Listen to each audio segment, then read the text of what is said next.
السلام علیکم ورحمۃ اللہ وبرکاتہ۔ جیسا کہ خوابوں کی تعبیریں چل رہی ہے، بہت سارے خوابوں کے بارے میں بتایا گیا۔ عام تعبیریں جو عام لوگوں کے لیے ہوتی ہیں وہ ہیں۔ اس کے علاوہ ابھی جو تعبیریں آپ کو بتا رہا ہوں یہ کتے کے بارے میں ہے، جس کے خواب میں بار بار کتا نظر آتا ہو۔ عام کتا جس طرح کوئی کلر وغیرہ کوئی ایسے کوئی متعین نہ ہو، کوئی بھی کتا ہو جو بار بار خواب میں نظر آتا ہو، تو اس کے لیے کیا کیا تعبیریں ہو سکتی ہیں آپ لوگوں کے سامنے میں ابھی بتاؤں گا۔ خواب میں کتا دیکھنے کی تعبیر حالات کے مطابق مختلف ہوتی ہے۔ تعبیر کی مشہور کتابوں میں کتا عام طور پر دشمن یا تو برے اخلاق والا شخص یا تو حسد کرنے والا انسان کی علامت سمجھی جاتی ہے۔ اگر کوئی انسان، کوئی مرد یا عورت، اگر کتا صرف نظر آئے اور نقصان نہ پہنچائے تو یہ کسی کمزور دشمن یا مخالف کی طرف اشارہ ہے۔ اگر کتا بھونکے خواب میں کسی آدمی کو یا کسی عورت کو یا کوئی چھوٹے سے بچے کو کیوں نہ ہو، خواب میں دیکھا جا رہا ہے کہ کتا بھونک رہا ہے تو یہ کسی بد زبان یا جھگڑالو شخص کی نشانی سمجھی جاتی ہے۔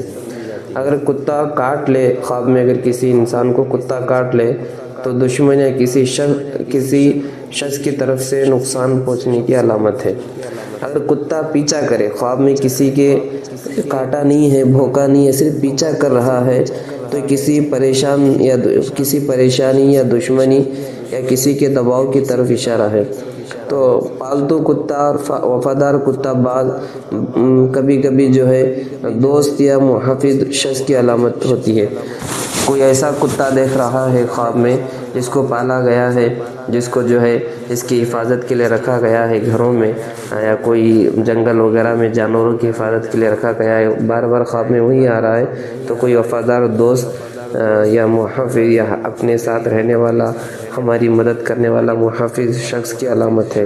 خواب کی صحیح تعبیر خواب دیکھنے والے کی حالات سے اور وقت اور خواب کی مکمل تفسیر پر ہوتی ہے۔ اس لیے جو بھی خواب دیکھیں، جس کے آپ تعبیر سنائیں گے تو اس کو مکمل اپنی حالات سنانا چاہیے، کیونکہ خواب کی تعبیریں جو ہے شادی شدہ کے لیے، غیر شادی شدہ لوگوں کے لیے مختلف ہوتی ہے، عمر کے حساب سے مختلف ہوتی ہے۔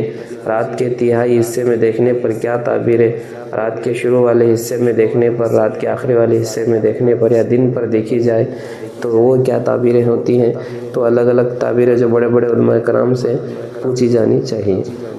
السلام علیکم ورحمۃ اللہ وبرکاتہ۔